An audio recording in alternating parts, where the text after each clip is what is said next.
지켜가 되셨나이다. 할렐루야. 할렐루야. 주님이 말씀하신다. 나는 길이요 진리요 생명이다. 나를 통하지 않고서는 아무도 아버지께 갈 수 없다. 할렐루야. 주님께서 여러분과 함께 또한 사제의 영과 함께 루카가 전한 거룩한 복음입니다. 주님 영광 받으소서.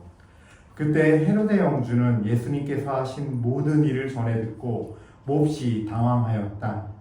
더러는 요한이 죽은 이들 가운데에서 되살아났다 하고, 더러는 엘리야가 나타났다 하는가 하면, 또 어떤 이들은 옛 예언자 한 분이 다시 살아났다 하였기 때문이다.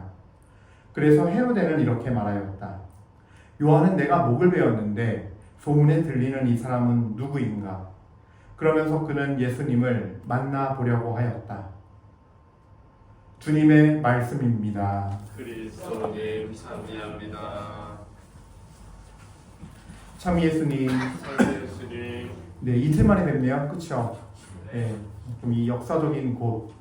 여러분들 느낌이 어떠신지 모르겠어요. 저한테는 되게 굉장히 이제 어떤 교회 안에 역사적인 곳이거든요. 여기는요.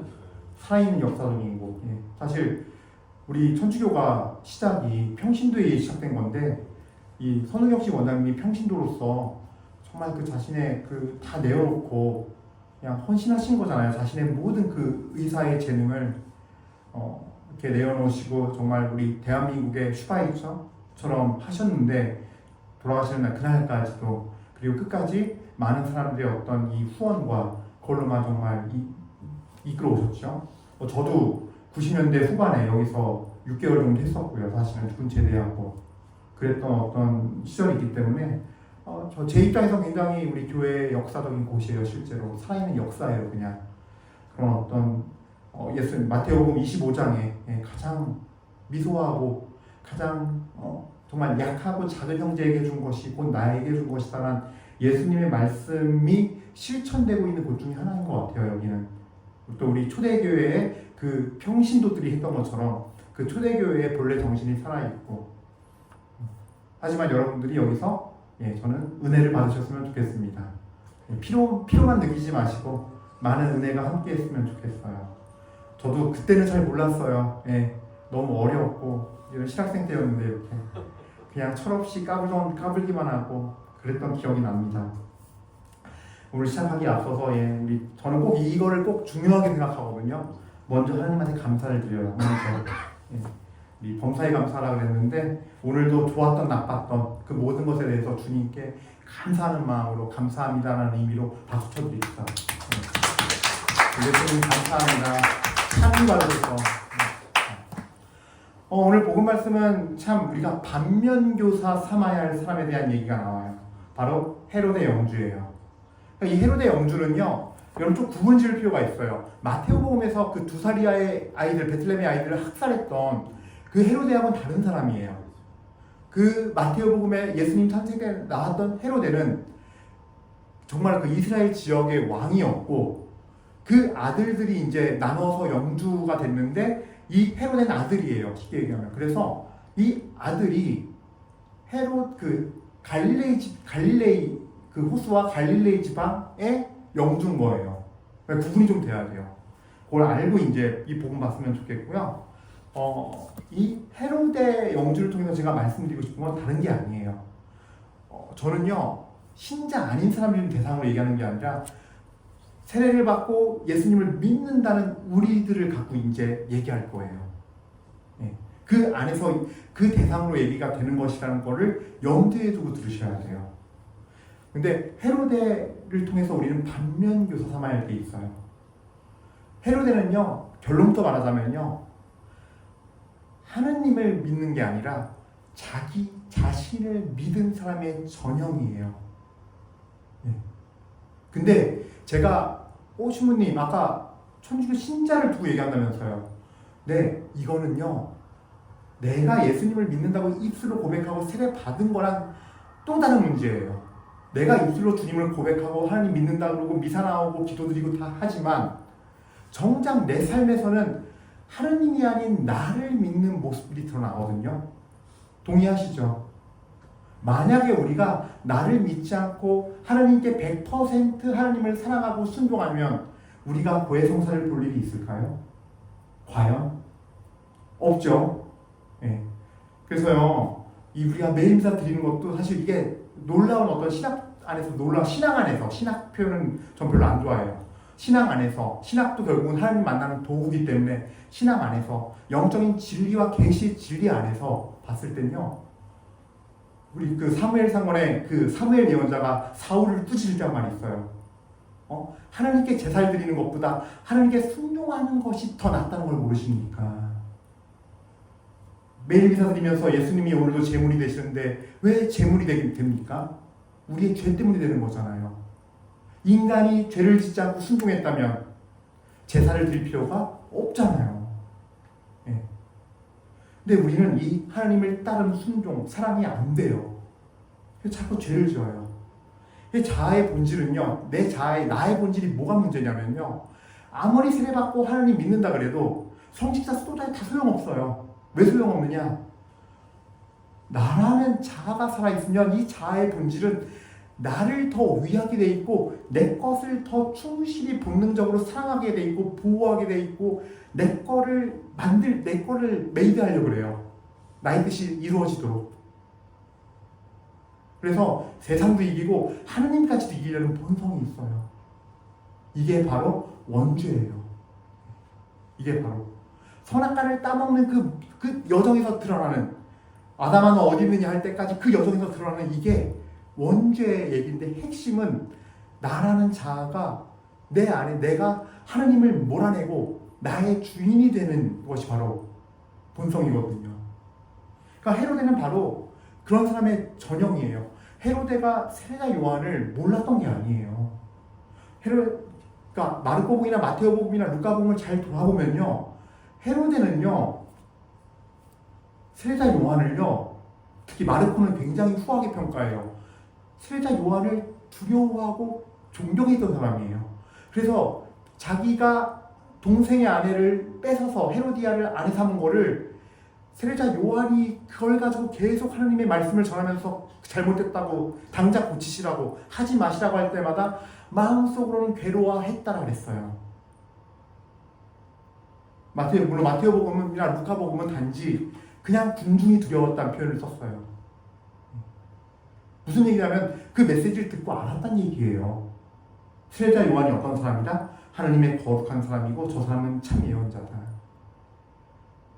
근데 왜 자기를 믿는 사람의 전형이라고 제가 처음부터 결론을 내리고 말씀드리냐면, 자기의 생일날 어떤 일이 벌어지죠? 그날이 세례자 요한의 순교일이 돼요. 그렇죠? 축일이 돼요. 헤로디아 딸이 춤을 잘 춰요. 기가 막히게. 기분을 기가 막히게 좋게 했어요. 많은 사람들 기쁘게 했고. 그래서 자기도 모르게 기분 좋아서 약속을 해버려요. 네 청 다 들어줄 테니까, 내가 이 왕국에 반도 줄 테니까 뭐든 얘기하라고. 그랬더니 딸이 엄마한테 가서는 뭘 청할까요 하니까 뭐라 그러죠? 세례자 요한의 머리를 담아달라고. 자, 하느님의 사랑, 하나님의 말씀과 하나님의 뜻이 대변되는 대표자, 이 시대의 마지막 예언자 세례자 요한의 목숨을 청했어요. 그랬을 때 헤로데는 다 아시다시피 거기 있는 사람들 앞에서 자신의 약속한 거를 지키기 위해서, 그래서 무릇 큰 사람이란, 무릇 의로운 사람이란 왕의 자리에서도 지극히 작은 일에 약속한 말까지도 흘리지 말고 다 지켜야 돼. 이게 의로움이야라는 걸 선택했어요.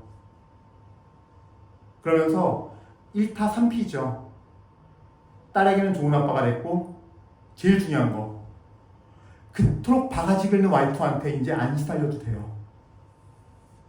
보면 이 문제에 대해서 마음속으로 나는 세례자 요한이 의롭다는 거 아는데 이 사람이 그렇게 막 함부로 대하면 안 되는 사람인데 온갖 괴로움을 다 겪었는데 해결할 수 있었어요. 그 마지막으로 자기 밑에 사람들, 수하들에게, 각종 그 유지들에게 뭘 보여줬어요?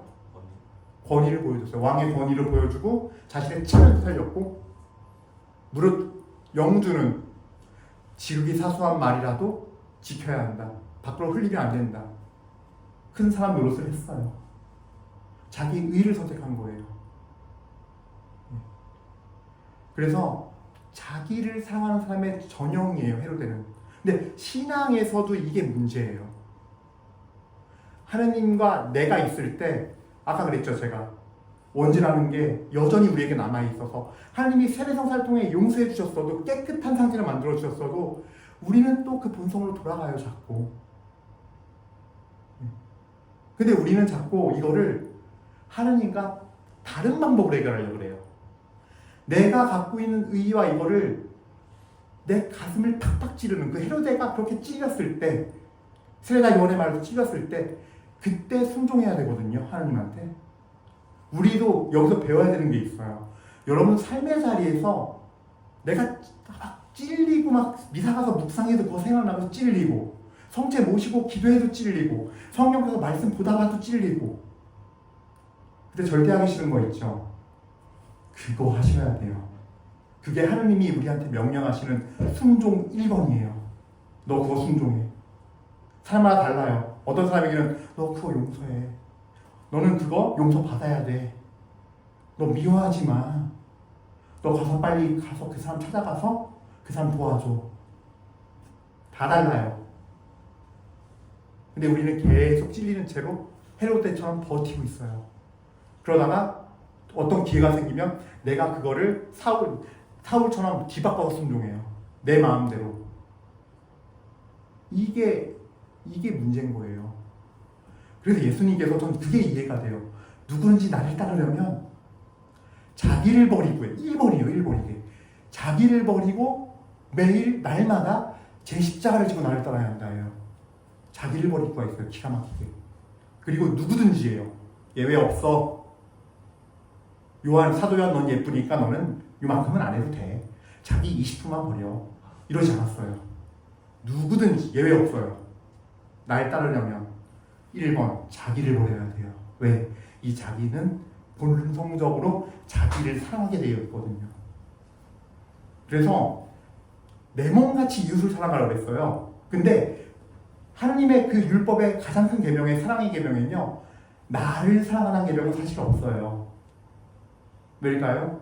나를 너무나 끔찍히 사랑하기 때문에. 하나님의 말씀과 하나님의 뜻도 갈기갈기 내 안에서 찢어버릴 만큼. 네.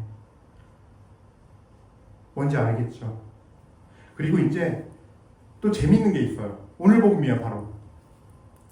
세자 요한을 내가 죽였는데, 총알을 피했는데 미사일이 날아오고 있어요.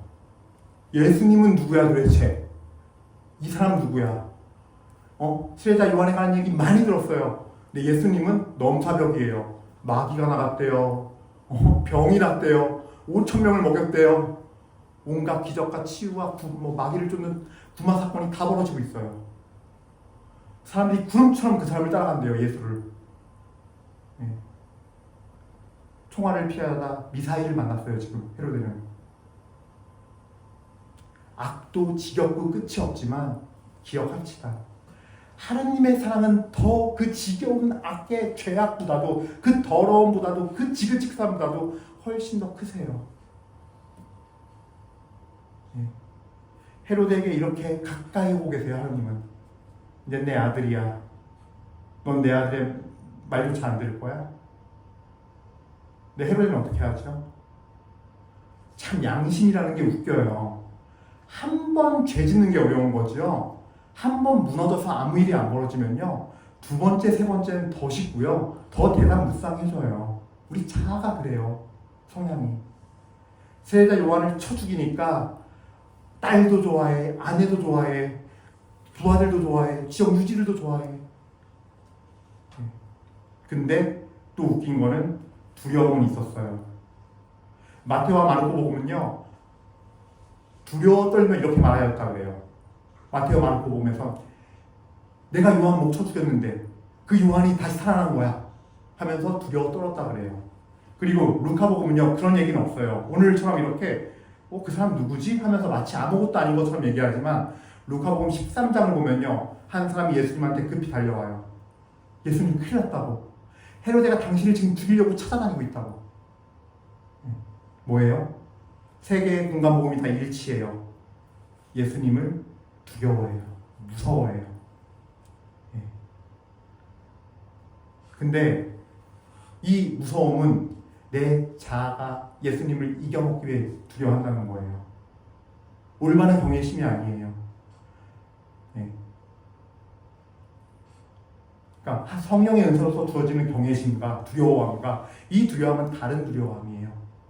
내가 나 자신을 지켜내기 위해서 갖는 공포심에 불과해요. 공포심인 거예요. 우리는 예수님과 적이 되면 안 돼요. 헤로데의 끝은 예수님을 그렇게 십자가에 못 박아 죽이고 보낸 다음에 헤로데는 끝까지 기회 준 거를 잡지 못했어요.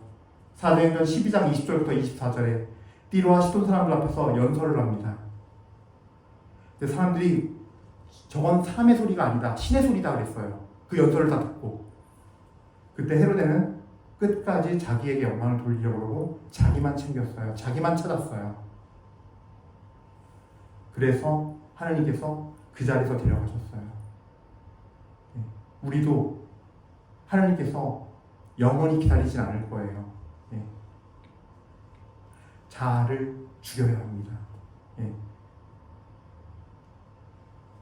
놀라운 얘기처럼 들리겠지만 사실은 자기를 버리고 예수님 따르려면요, 자기 자아를 죽여야 돼요. 이 자아 안에는요, 욕정, 욕망, 탐욕 다 들어있어요. 근원이 되는 거예요. 그거에 그 욕심을 부리는 원천과 뿌리이기도 해요. 자아를 죽이란 말은요, 다시 말하면요, 정확한 뜻은요, 내 자리에서 내 자아가 내려오고 자신이 내려오고 예수님이 원래 주인이신 하나님이 이 자리에 계셔야지 지금 사는 세상은 지금 사는 세상이 아니라 에덴 동산으로 바뀌는 거예요. 그때 비로소 처음에 창조했을 때 아담과 하와의 모습으로 될 때 내가 그러려고 세례 때 예수님께서 자녀 삼아 주시고 원죄를 용서하시는 거예요. 그리고 너희는 세상에 대해 죽었으니 이제는 예수님을 따라 살아라. 그렇게 예수님 주인 모시고 하나님 주인 모시고 살아라 이거예요. 그래서 우리는 헤로데를 보면서 반면교사 삼아야 돼요. 아, 내가 신앙을 갖고 있고 예수님 믿는다, 가톨릭 신자다 고백해도 나도 헤로데가 될 수 있구나. 어떠면 자기 자신이 주인 되면, 내가 나를 사랑해서 나 중심으로 살면, 그렇게 되면요, 다시 한번 잊지 않고 기억했으면 좋겠습니다. 좀 강론이 너무 무게감이 있었죠. 근데 어쩔 수 없어요. 저는 이거를 전하지 않으면 안 된다는 걸 이제는 인지해요. 왜냐면 많은 구교 신자들이 대부분이 이걸 모르기 때문에 그냥 자기 방식대로 믿어요. 매일 미사하면은 뭐 문제 있는 우리 아들이, 문제 있는 내 남편이, 문제 있는 누가 뭐 해결이 되겠지. 내가 묵주기도 뭐 하루에 매일같이 열심히 바치면 세숫대야 뚫고 비는 거랑 뭐가 달라요. 그냥 아무것도 없이 지성이며 감천이나 식으로 믿고 있어요. 근데 아니거든요. 회개할 건 회개하고 희생할 건 희생하며 내어드릴 건 내어드려야 돼요. 순종해야 돼요. 하나님 말씀 안에서 하나님을 만나고 인격적인 관계를 가져야 돼요. 그게 시작이 내 자기를 버리는 거예요. 그래서 주인으로 주님을 모시고서 정말 주님과 함께 인격적인 관계. 그래서 이 세상이 에덴 동산이 되어서 죽는 그날까지 에덴 동산에서 살아가는 역사가 있기를 바라겠습니다. 아멘.